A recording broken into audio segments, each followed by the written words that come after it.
Hi அஸ்ஸலாமு அலைக்கும். ஏகப்பட்ட ஹல்வா சாப்பிட்ருப்பீங்க. ஆனால் இந்த மாதிரி ஹல்வா நீங்கள் உங்கள் லைஃப்லேயே சாப்பிட்ருக்க மாட்டீங்க. ஏன்னா இது சௌசௌ ஹல்வா. என்ன மாதிரி பிடிக்காதவங்க நிறைய பேர் இருப்பீங்க. சௌசௌ இது எங்கள் அம்மாவோட ரெசிபி. எனக்காக இப்படி செஞ்சு தருவாங்க. நீங்களும் இந்த மாதிரி செஞ்சு தாங்க. சௌசௌ பிடிக்காதவங்களுக்கு விரும்பி சாப்பிடுவாங்க.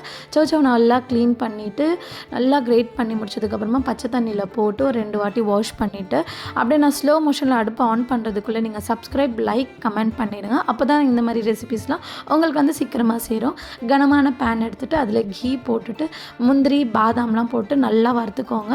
பாசத்தோடு செய்யுங்க, அப்போ தான் டேஸ்ட்டாக வரும். நல்லா வதக்கி முடிச்சதுக்கப்புறமா அதே பேனில் கொஞ்சமாக கீ போட்டு சௌசௌ வந்து வாஷ் பண்ணி வச்சுருக்கிறத போட்டுட்டு நல்லா டோஸ்ட் பண்ணிக்கோங்க. கொஞ்சமாக மூடி கழித்து ஓப்பன் பண்ணிங்கன்னா இந்த மாதிரி கலர் சேஞ்ச் ஆகிருக்கும். தென் நல்லா ஒரு 2 வதக்கிட்டு அப்படியே கொஞ்சமாக நல்லா காய்ச்சின திக்கான பால், கொஞ்சமாக சர்க்கரை, கொஞ்சமாக ஃபுட் கலர் போட்டுட்டு நல்லா இந்த மாதிரி சுண்டதுக்கு அப்புறமா லாஸ்ட்டாக கோவா போட்டு இறக்கி அது மேலே முந்திரி, பாதாம்லாம் போட்டு சாப்பிட்டிங்கன்னா செம்மையாக இருக்கும். ட்ரை பண்ணி பாருங்கள்.